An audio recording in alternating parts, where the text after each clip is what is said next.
At least I hope we're going on. Yeah. Hi, everybody. Hi, everybody. Steve the Baxman Baxley here. Usual announcer, handsome Harry von Stuttgart, is unavailable at this time. He's taking the weekend off. It's a nice 3-day weekend for him. Let me get this microphone just there. There we go. Okay, let's just get on with it. Sorry for the delay, but well, things happen. And here we go. Hello to the chat, and hello to all of you. Okay, let's get on with some sports news. We can get the teleprompter up and about. Thank you. Blaze Taylor, who started as a defensive back at Arkansas State from 2014 to 2017 and served as a scout for the Tennessee Titans and staffer at Utah State, was arrested and charged with 2 counts of first-degree murder after his girlfriend and unborn baby died in early 2023. The story from the Tennessean.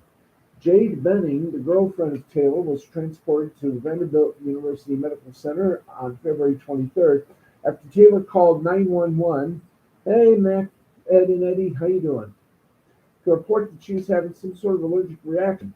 Benning died in the hospital on her 25th birthday, March 6th, while her unborn child, who Taylor is thought to have fathered, died on February 27th. Following an investigation, crime lab scientists and medical examiner determined that Benning was poisoned without her knowledge. A Nashville grand jury returned an indictment against Taylor on Wednesday, and he was then arrested in Utah. Taylor worked as a pro scout for the Titans for 4 years. According to the Titans official website, his role included advanced scouting for upcoming opponents, as well as evaluating potential free agents for the free agency period every spring. Taylor served as a defensive analyst at Utah State in 2023 and reportedly was hired by Texas A&M for the same position early this month, in a report by Football Scoop. Taylor's father, Trooper Taylor, was hired by Texas A&M as their associate head coach and running backs coach. Texas A&M coach Mike Elko released a statement following Taylor's arrest, courtesy of our friends at ESPN. Quote, "Our thoughts are with all those affected by this heartbreaking situation, including the family and friends of the victim.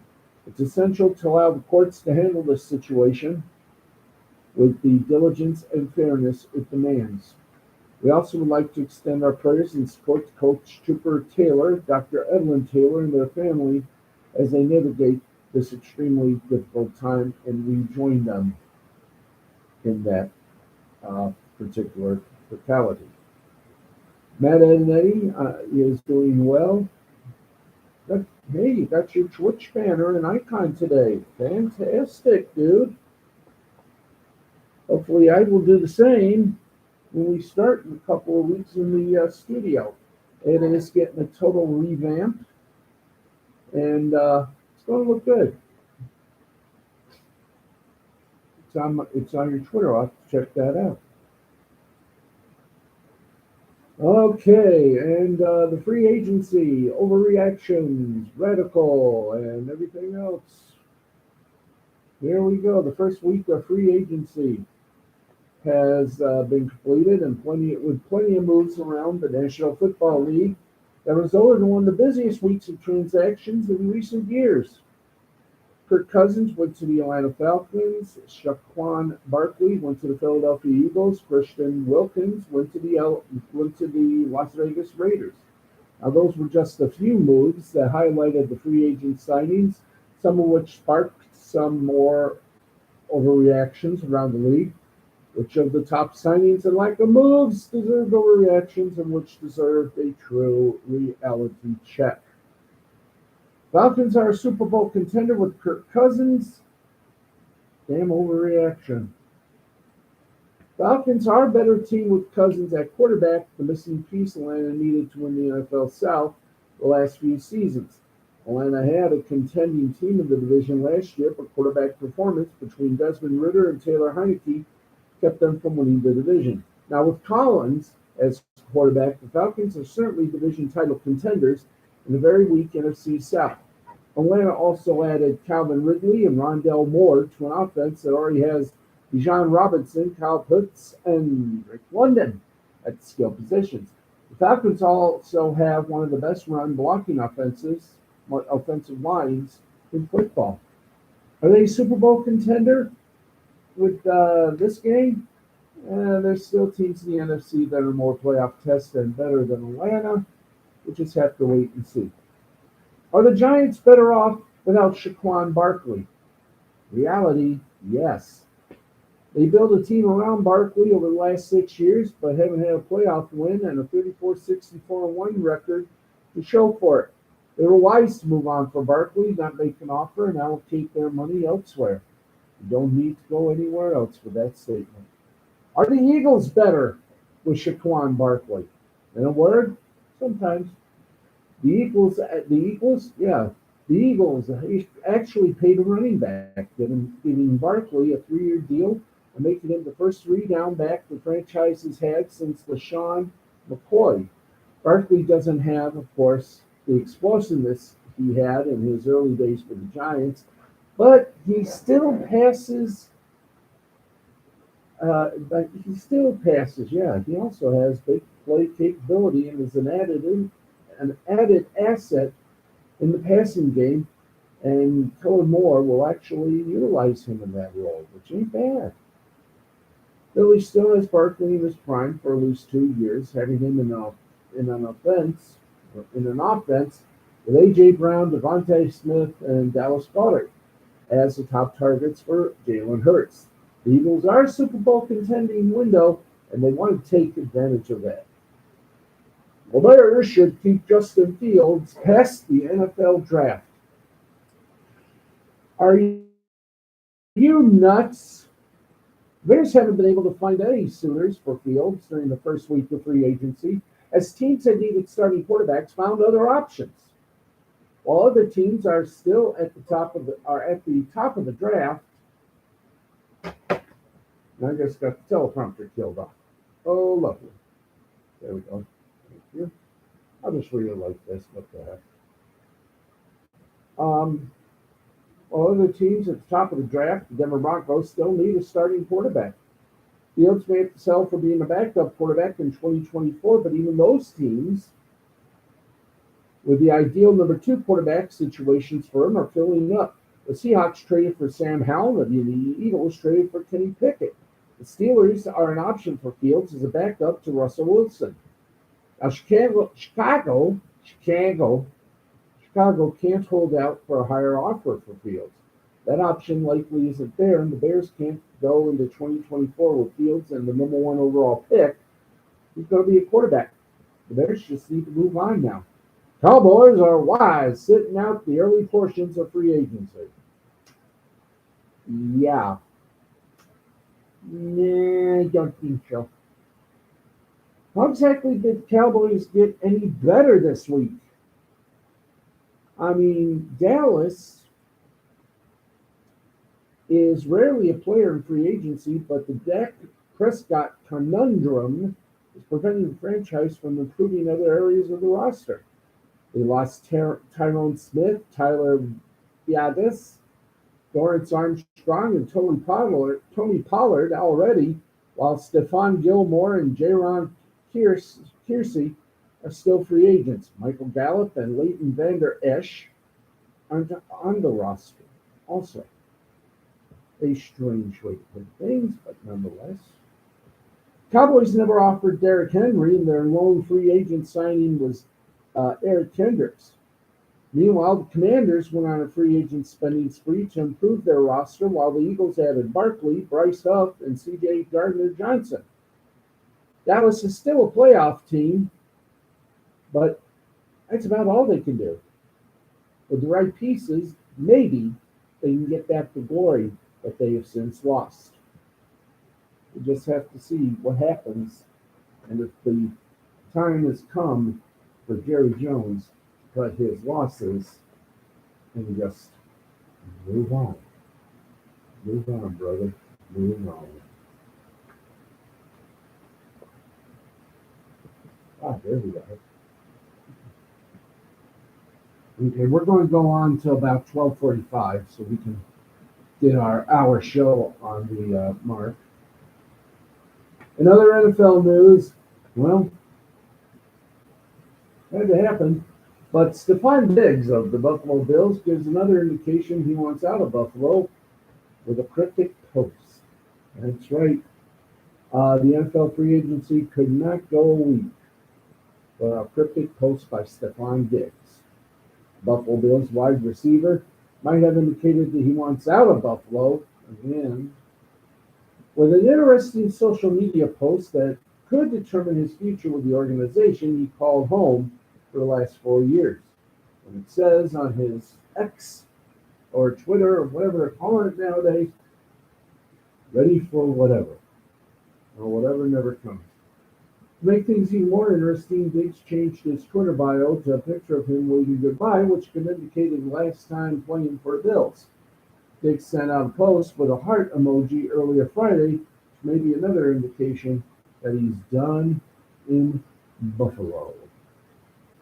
We wish him well wherever he goes, but I can tell you one thing, things are starting to stack up.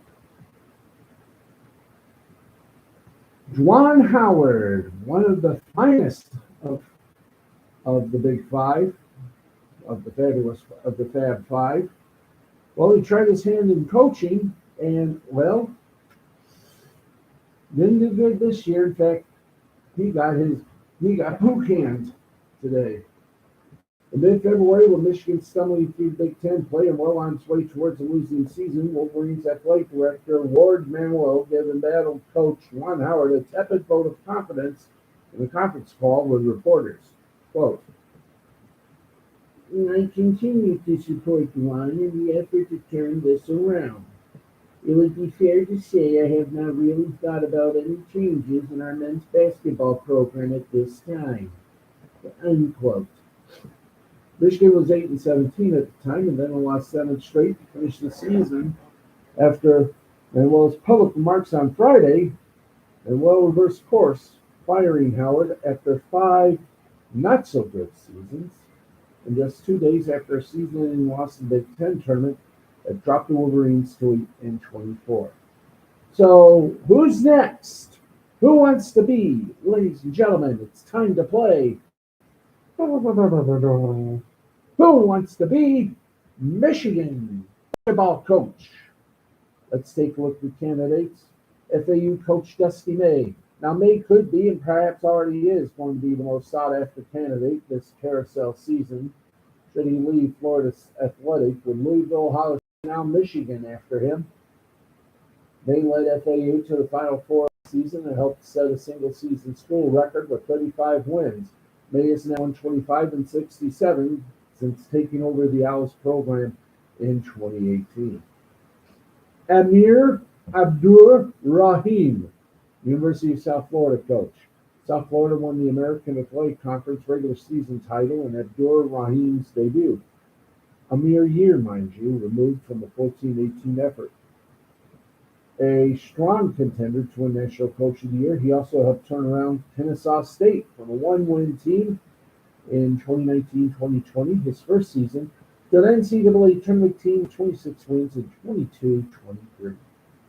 Our next contender, Brian Dutcher, San Diego State coach.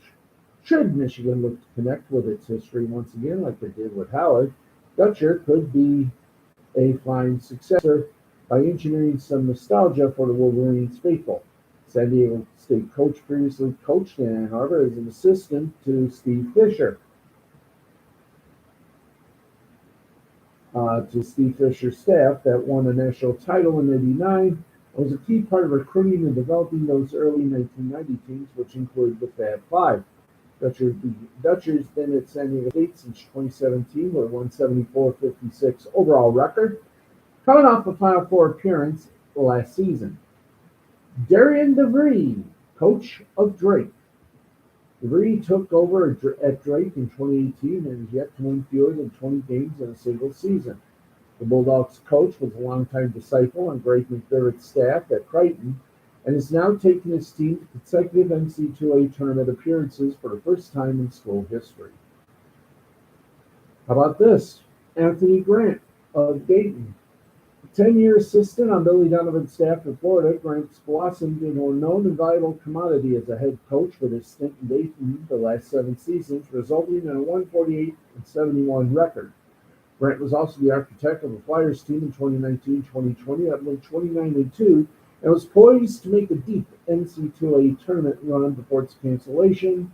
He also had a winning record at ECU, 76-25, in Alabama, 117-85 prior to Dayton. Jamie Dixon, TCU coach. Then you got Mitch Henderson, the Princeton coach.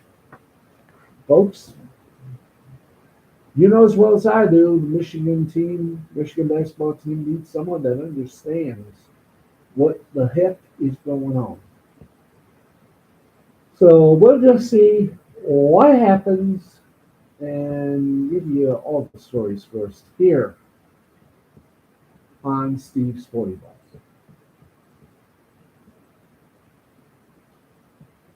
And let's see, we're at 12:04. Like I said, we're going to go to 12:45 so we can get our hour done, and then it's going to be a nice, simple sleep. So let's go to the trade grades here. Here are the grades. The Eagles get an A minus. Steelers get a C minus. In the trades, the Eagles get quarterback Kenny Pickett, the 2024 fourth-round draft pick, which is number 120. Meanwhile, the Steelers get a 2024 third-round pick, which is number 98. Two 2025 seventh-round picks as well. So there you got it, folks. The trade the Eagles and Steelers did, it was good for the Eagles. We'll just have to see. The jury is still out on the Steelers, or the Steelers, if you prefer. Okay, let's give you the results from tonight's WWE SmackDown. We had the Rock's concert in tribute to Dusty Rhodes.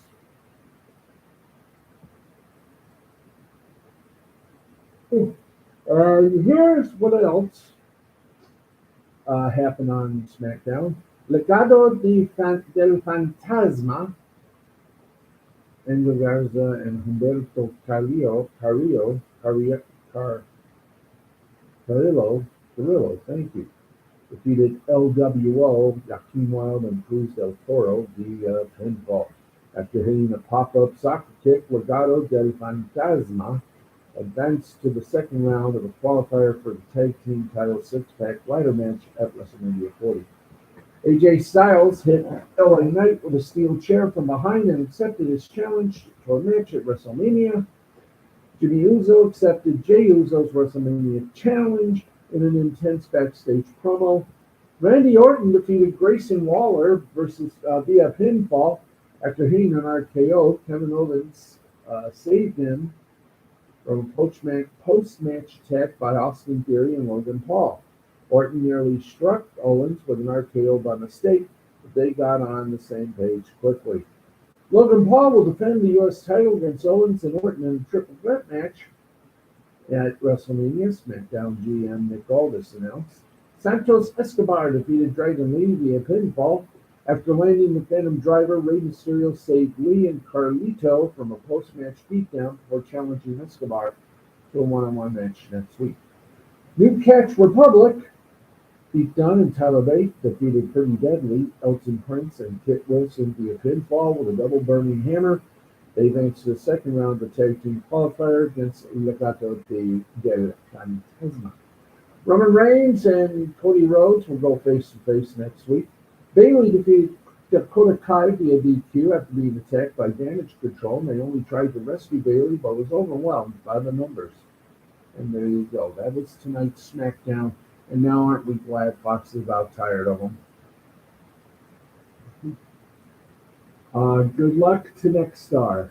They're going to need it. There we go. I have to adjust this once in a while. Okay, let's rock and ride to another little addition on it. Then we'll get to your scores here. Right now, let's talk golf. And the second round of the 2024 Players Championship at TPC Sawgrass concluded.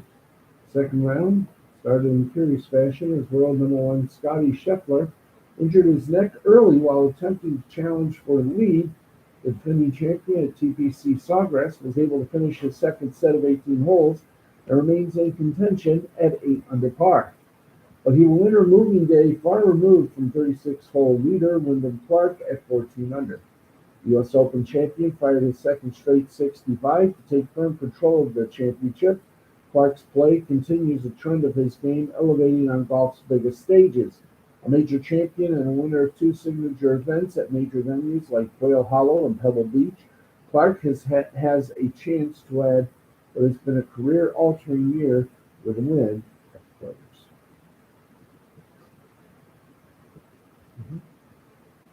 Oh, this is true. Yeah, let's see what else is going. No.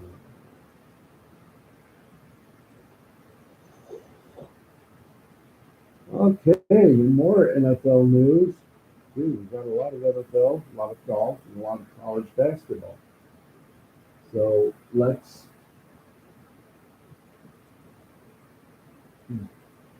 I think we'll like this. Hey, not bad. This year's NFL free agency period has featured plenty of players signing with former rivals. Calvin Ridley left Jacksonville for Tennessee Titans. Shaquan Barkley ditched the Giants for the Eagles. Dan Quinn stole several Dallas Cowboys for Washington Commanders. We also saw some movement within the AFC North as former Baltimore Ravens linebacker Patrick Queen signed a three-year, $41 million deal with the Pittsburgh Steelers.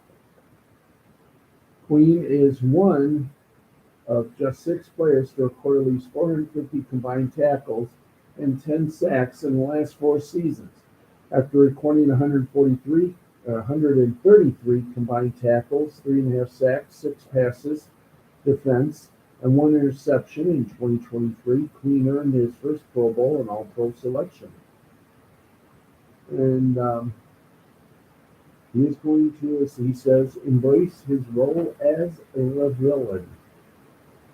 And boy, you know what that means. Very simple. The Steelers are back and on track. By the way, one thing we forgot to mention last night is congratulations to Dan Campbell,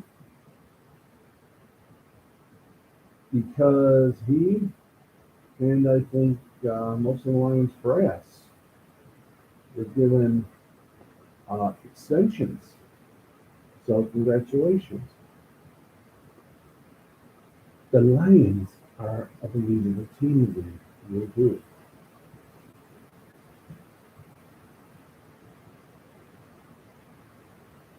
Okay, let's just see here.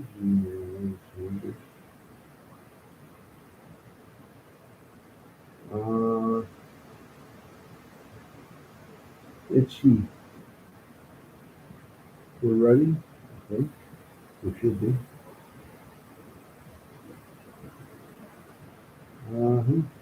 Just trying to find any sports in the updates.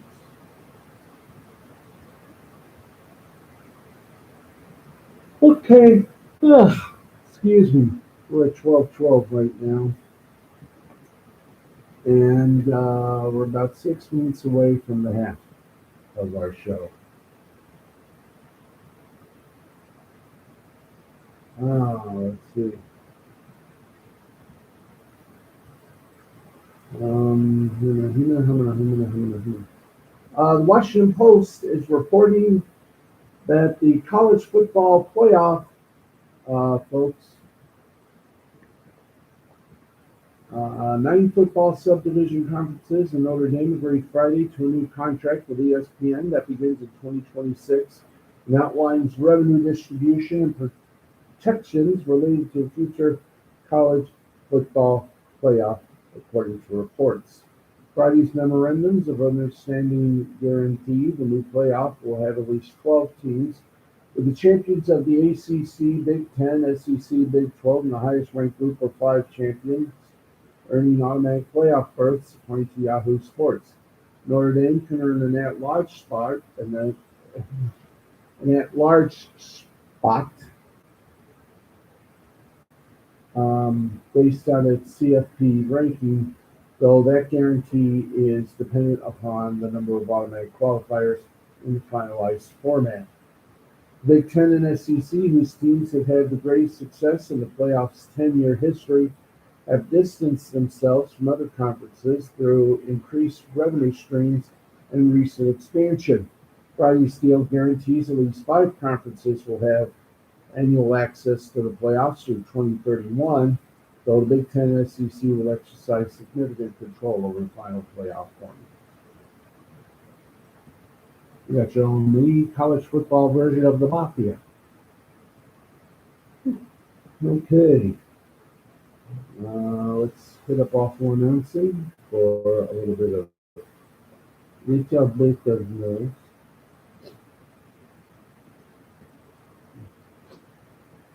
And as if that wasn't enough, oh, this is going to be fun. Awful Announcing has the website Awful Announcing has learned that next week CNBC is releasing a documentary highlighting ESPN's transition from cable reliance to the uncertainty of direct digital offerings. The documentary, titled ESPN's Fight for Dominance, will be announced next week with clips airing Wednesday and throughout the week, with the full version, a little under half an hour, posted online next week at a time to be determined. The project is being led by CNBC reporter Alex Sherman, who's done an extensive amount of reporting on the business of ESPN. Last month, Sherman was on the popular Sports Media with Richard Deitch podcast and hinted at the project, but didn't provide much detail beyond that. Sherman is one of the leading sports media reporters with a particular emphasis on the business strategy and economics of the space, which certainly makes sense given his employer. That's going to be fun to see.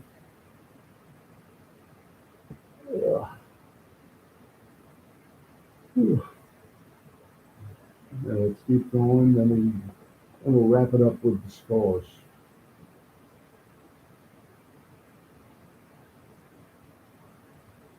Okay, let's see. All right, okay. Let's do this and get back up to the front there. 16 minutes past the hour, 12 o'clock. You're watching Steve's Sporty Balls on the L2C Media Network and on YouTube. And I am the often angst-ridden host, Steve, the Backsman Backs. And here we go. Happy landings on a chocolate star. Oh, excuse him. Wow.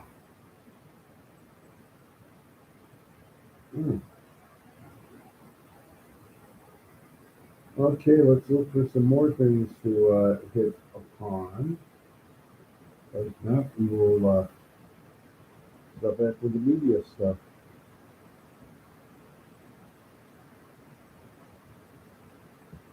Oh, boy.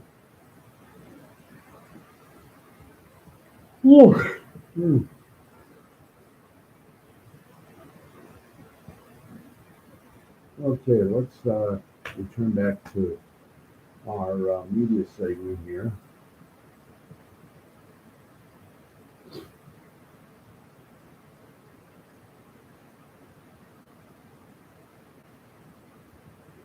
Sammy Sosa.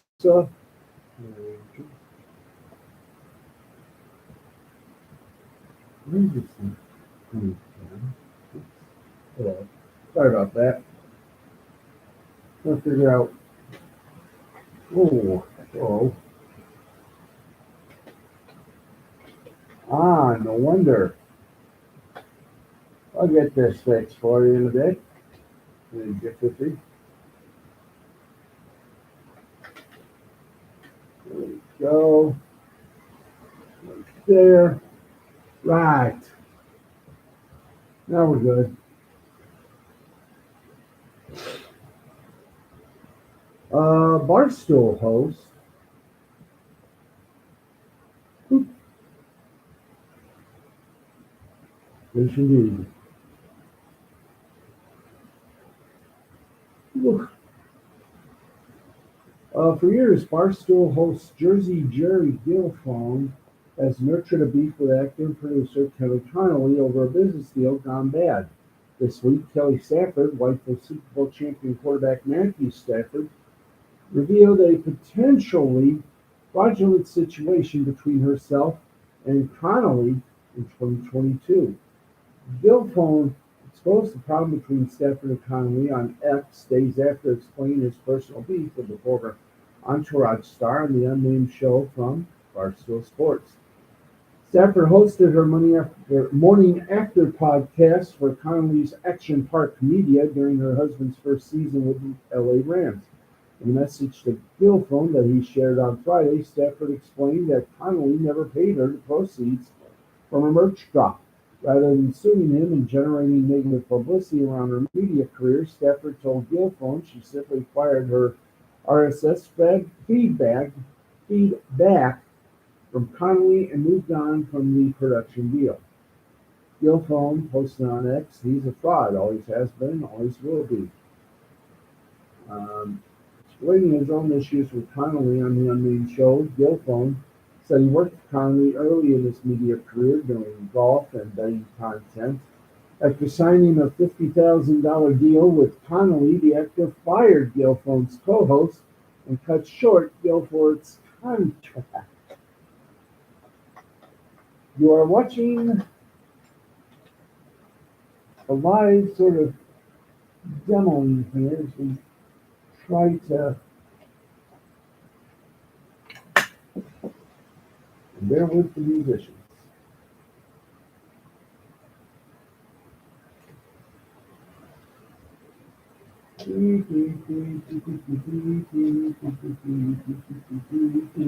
There we go. Yay.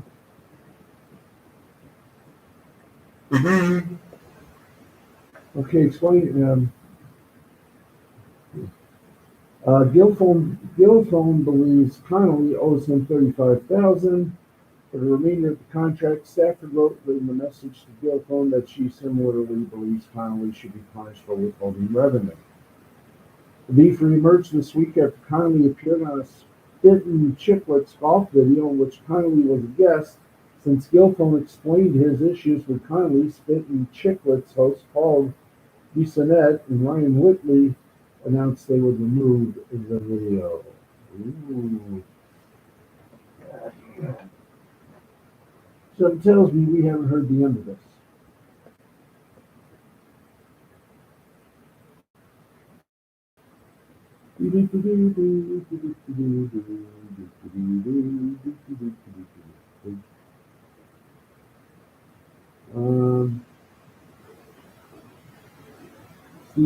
Steve Smith tells Clickbait Cleveland Media to stop contacting him about Jerry Judy. When state announcers dropped the greatest rap in Big 12 basketball history. Everybody loves the NBC Golf Happy Hour except for Mr. Peter Costas. Oh dear. The Big East. Oh, you're going to love this. The Big East. I haven't been heard from them in a while. But they still got a year remaining on its media rights deal with Fox and CBS, but the conference is heading towards renewals with both.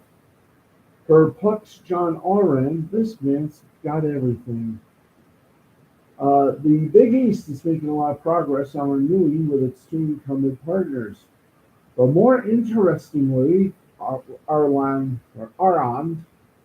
reports that the Big East is holding out one more package for a third media partner. I'm sure we can throw the usual players. NBC, ESPN, maybe Scripps, maybe the CW into the mix there. The Big East also has a deal with Flow Sports covering women's basketball and Olympic sports. That contract also runs through the 24-25 season. That deal is being absorbed by another media company along with some men's basketball inventory. Makes sense on paper. The Big East's existing deal with Fox is a 12-year, $500 million pact signed when the conference split and reformed in 2013. The CBS deal, two different packs renewed halfway through the Fox deal, brings 20 games sublicensed from Fox to CBS, including a minimum of four on the CBS broadcast network. The number is expected to increase in the new CBS deal with the Big East. Now, a year ago, the Big East began trending towards a renewal with Fox, and there never seemed to be any serious rumblings about the conference going anywhere else. The most intriguing part is what the new contract will look like. Media rights deals for college conferences, excluding the Pac-12, have spiked since the Big East signed its deal over a decade ago. But without football, the Big East is an outlier from the likes of the ACC, Big Ten, Big 12, and SEC. Current deal only pays around $4 million per school annually, a startlingly low amount when compared to power conference schools. The Pac-12 fell apart in part due to a proposed media rights deal with Apple that paid each school $25 million annually. The football-free Big East naturally won't be getting that much, but some sort of increase has to be in the cards. It just has to be. We'll just have to wait and see.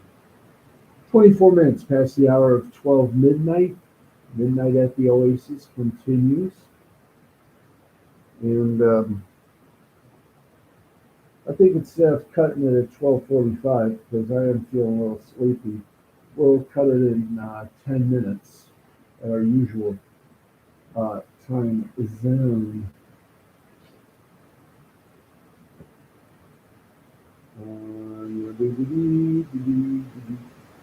Pete Distad has been announced as the Chief Executive Officer of the ESPN Fox WB Discovery streaming service.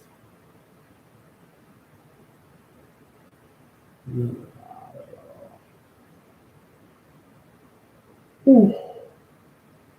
Okay, we've done that. It's time now to get you the scores and get us out of here. So here we go. We're going for the scores, boys and girls. Let's go to the scores and get as much done as we can because I don't think we're going to last 10 minutes. In the NBA last night, final scores coming up. Heat blasted the Pistons 108-95. Suns hit the Hornets 107-96. Magic destroyed the Raptors 113-103. Pelicans upended the Clippers 112-104. Nuggets over the Spurs 117-106. And the Jazz beat the Hawks 124-122. Let's check out the standings right now. In the Eastern Conference, it is still literally all Celtics. Celtics on the top. The Milwaukee Bucks in second, 9.5 games out. Cleveland Cavaliers in third, 10 games out. New York Knicks in fourth, 13 games out. The Magic got fifth place. They are 13.5 back. And the Pacers are in the drop-dead zone of the greatest thing to slice bread, sixth place. Those in what will be the big round, the playing games. Magic 13.5 off the pace in fifth. Pacers in sixth with did I see the other two? Yeah, I've already read that. Let's go over here now, okay? 7 through 10, Heat. They are 16 games out at first. 76ers in eighth place, 16 out. Bulls in ninth place. They are 20.5 back. And the Atlanta Hawks.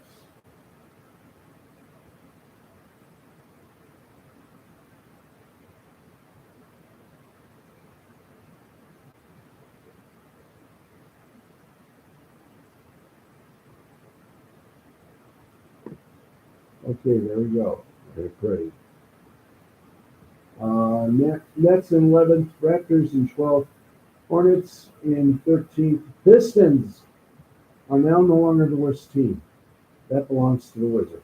And in the West, it's the Nuggets and Thunder in second, Timberwolves in third, Clippers in fourth, Pelicans in fifth, Kings in sixth, Suns in seventh, Mavericks in eighth, hanging on by a thread, the Lakers in ninth, and the Warriors in 10th, Rockets in 11th, Jazz in 12th, Grizzlies in the 13th position, Trailblazers 14th, and 15th is the Spurs. Let's go back now and let us finish this up, or else my eyeballs are going to be shut down. Um, I think we're going to skip a few things right now and just get to some of this. Right now, in the Players Championship, round two was suspended. Wyndham Clark, 14 under. Xander Schauffele, 10 under, along with Rick Taylor. Matt Fitzpatrick and Maverick McNeely are tied in fourth place with -9. Major League Baseball, Royals and Reds are delayed. Their score 0-0. That's right, they're delayed. Rays beat the Orioles 7-2. Tigers over the Braves 6-1. Sports Squad game. Tigers Act 2 beat the Blue Jays 9-6. Final and eighth innings. White Sox over the Cubs 3-2. Guardians over the Royals 6-1. Red Sox over the Twins 8-5. Marlins over the Cardinals 8-4.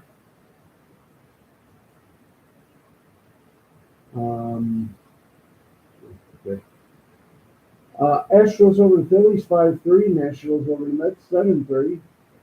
And the Pirates and Yankees 6-2. Pirates. Giants and Athletics were canceled. As were the Mariners Angels, Diamondbacks Brewers, and Rangers Rockies. Let's go now to the NHL. 2 games tonight. The Winnipeg Jets beat the Mighty Ducks 6-0. And the LA Kings chomped on some Blackhawks. They won 5-0. I think we're going to shut down we're going to shut down at the regular time. Oh boy. I almost fell asleep on you guys. In fact, I did. Right now, La Liga, Real Sociedad defeated Cadiz 2-0. Liga MX, Tijuana and Santos Laguna, 59th minute. They're tied at 1. Querétaro and FC Juarez. Querétaro wins 1-0. Köln against Leipzig. Leipzig wins the Bundesliga with Köln at 5-1. In Series A, Bologna 1, Empoli 0. Olympique Lyonnais defeated Toulouse in League One action 3-2. And in the NWSL, San Diego beat New York and New Jersey by a score of 1-0. In Argentine Premier Division, Deportivo Riestra over Independiente 1-0. Newell's Old Boys and Platense ended in a Group 8 tie. And folks, we're about 3 minutes left. We're going to shut the stream down tonight. And all I'm going to say is, folks, everybody, last night we got a little comment saying, "Oh man, come on, mate, give it up." I'm not giving it up. Why? Because this is what I like to do. I like to be a sportscast. Yes, I make mistakes. Yes, I talk too fast. I'm slowing down. I'm trying to bring the show back to its humorous low side, and it's slowly coming back. But It's just got to have that little oomph. And right now, that little oomph is still in here. And it's going to be in there. So stay with us, all of you folks. I know you enjoy this show, and I enjoy bringing it to you. Hell, I'm the only one here. There isn't half a crew around, but just me, myself, and I, and a great chat. And I do my best. Why don't I do a news thing? It's already been done. Why do I do sports? Because I love it. I love sports. I don't want to talk about death and destruction and disease and killings and riots. Save that for the people on the other networks.